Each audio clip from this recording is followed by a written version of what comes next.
Hello बच्चों, आप सभी का स्वागत है हमारे YouTube channel mission of science के इस सेशन में।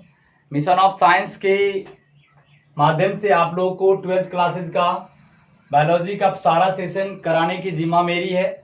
और जितने भी टॉपिक आपको 12th क्लासेज के आते हैं वो सारा हम अपने चैनल के माध्यम से कराएंगे।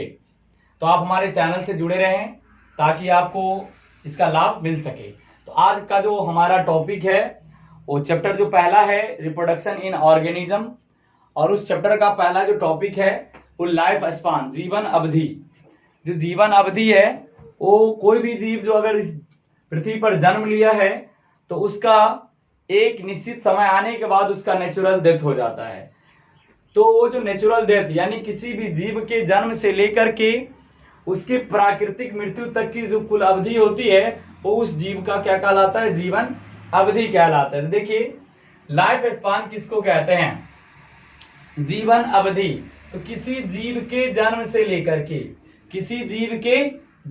लेकर के उसके नेचुरल डेथ तक का जो टाइम पीरियड होता है, किसी भी जीव का जो जन्म हुआ है वहां से लेकर के उसका जो नेचुरल डेथ होता है उस तक की जो टाइम पीरियड होती है वही टाइम पीरियड क्या कहलाता है, उस जीव का जीवन अवधि कहलाता है। यानी किसी जीव के जन्म से लेकर के उसके नेचुरल डेथ तक की जो अवधि होती है वह अवधि उस जीव का जीवन अवधि कहलाता है। और जो जीवन अवधि होता है वो जीवों का एक विशिष्ट गुण होता है। जीवन अवधि जीवों का क्या है, विशिष्ट गुण है जो उसके आकार और जटिलता पर निर्भर नहीं करता है। जो जीव का जो लाइफ स्पान होता है वो जीवों के आकार और जटिलता पर निर्भर नहीं करता है कि कोई जीव का आकार देख करके और उसको जटिलता को देख करके हम ये नहीं पता लगा सकते कि उस जीव का लाइफ स्पान ज्यादा होगा या कम। अगर कोई जीव बड़ा है और कोई छोटा है ये नहीं कह सकते कि बड़े जीव का लाइफ स्पान बड़ा और छोटे जीव का लाइफ स्पान कम होगा। आप एग्जाम्पल के तौर पर देख सकते हैं कुछ है कि आपको यहाँ देखने को मिलेगा कि लाइफ स्पान जो है जीवों के आकार और जटिलता पर निर्भर नहीं करता है। यहाँ से उठा करके देखिए तोता और कौवा की बात करिए, तोता और कौवा ये दोनों का जो आकार है लगभग क्या होता है, समान होता है। लेकिन लाइफ स्पान की बात करिए तो कौवा का जो लाइफ स्पान होता है वो 15 वर्ष होता है और तोता का लाइफ स्पान 140 वर्ष होता है, 140 वर्ष होता है। उसी प्रकार अगर हाथी की बात करिए तो हाथी का लाइफ स्पान 75 वर्ष होता है, जबकि देखिए कछुआ का लाइफ स्पान 100 से 150 वर्षों के बीच होता है। इसी प्रकार देखिए लाइफ स्पान जीवों के आकार और जटिलता पर निर्भर नहीं करता है। तो कुछ जीव का हम लाइफ स्पान लिख रखे हैं जो एनसीईआरटी इसको, और यहां से क्वेश्चन बोर्ड एग्जाम में आते ही आते हैं। तो देखिए हाथी का जो एवरेजन ये हम लाइफ स्पान जो लिखे हैं एवरेजन लाइफ स्पान है। हाथी का जो लाइफ स्पान होता है ये 75 वर्षों का होता है। और गुलाब के पौधा का जो लाइफ स्पान होता है वो 10 वर्षों का होता है। और कुत्ता का जो लाइफ स्पान देखिए ये 15 से 16 वर्षों का होता है। कौवा की लाइफ स्पान की बात करिए तो 15 वर्षों का होता है। तितली की बात करिए तो 1 से 2 सप्ताह का होता है। मनुष्य के लाइफ स्पान की बात करिए तो मनुष्य का जो लाइफ स्पान होता है वो आपको 65 से 70 वर्षों का होता है। गाय का लाइफ स्पान की बात करिए तो ये 26 वर्षों का होता है। तोता का ये आपको अंडरलाइन कर लीजिए, स्टार लगा लीजिए, ये तोता का लाइफ स्पान पूछता है एग्जामों में। तोता का, हाथी का लाइफ स्पान इस पर आप डबल स्टार लगा सकते हैं, हाथी। और ये आपको कुत्ता का बहुत बार पूछ चुका है, ये आपको स्टार लगा सकते हैं।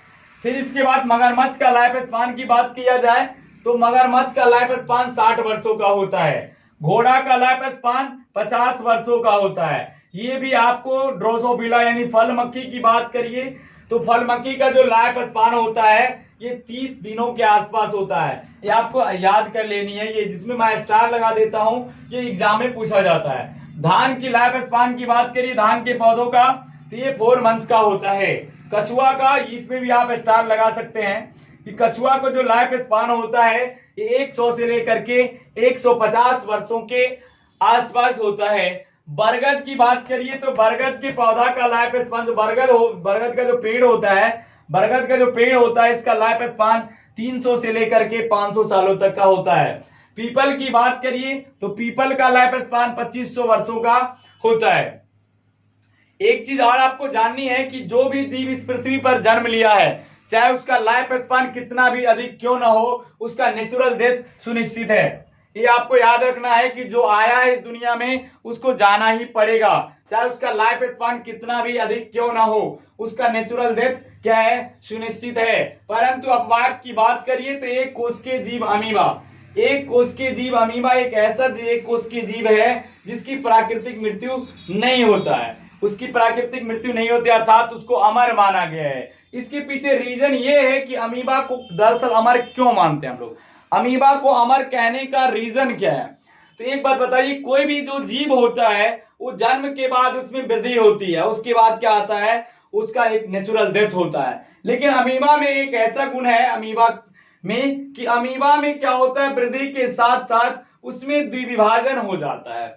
द्विविभाजन कहने का अर्थ ये होता है कि अमीबा का क्या होता है, जब वो परिपक्व हो जाता है, अमीबा वृद्धि करके जब मेच्योर हो जाता है, तो उसका जो शरीर होता है वो दो बराबर भागों में टूट करके क्या करता है, नए संतति के जीव में क्या हो जाता है, विकसित हो जाता है। यानी जिस जीव में अगर द्विविभाजन का गुण होगा, जिस जीव में क्या होगा, द्विविभाजन का गुण होगा, वो जीव क्या होगा, अमर कहलाएगा। यानी अमीबा में क्या होता है, द्विविभाजन यानी बाइनरी फ्यूजन होता है। यानी इसमें क्या होता है, एक वृद्धि करने के बाद जो जीव का जो शरीर होता है वो दो समान बराबर भागों में टूट करके नए जीव के रूप में क्या हो जाता है, परिणत हो जाता है। तो आपसे ये भी क्वेश्चन एग्जाम में आता है कि अमीबा अमर क्यों है, तो इसके पीछे सबसे बड़ा रीजन ये है कि अमीबा में क्या होता है, द्विविभाजन यानी द्विखंडन होता है, और जिसमें क्या होता है, अमीबा का शरीर दो समान भागों में टूट करके संतति जीव के रूप में क्या हो जाता है, परिणत हो जाता है। फिर ये भी संतति जो अमीबा होगा इसमें भी क्या होगा, ये द्विविभाजन होगा, फिर ये भी दो समान बराबर भागों में टूट करके क्या करेगा, जीव के रूप में परिणत हो जाएगा। तो आज का जो हमारा सेशन था वो लाइफ स्पान से रिलेटेड था। लाइफ स्पान से रिलेटेड इतना ही क्वेश्चन आपको एग्जामों में पूछा जाता है। तो आपको एक सेशन अगर अच्छा लगा बताइए, अगर आपको अच्छा लगा तो लाइक, सब्सक्राइब और कमेंट करके बताइए कि हमें सेशन अच्छा लगा। अगर हमारा सेशन, अगर ये लेक्चर अच्छा लगा तो हमारे इस सेशन को लाइक करें, सब्सक्राइब करें और अपने दोस्तों तक शेयर करें ताकि उनको भी इसका फायदा हो सके।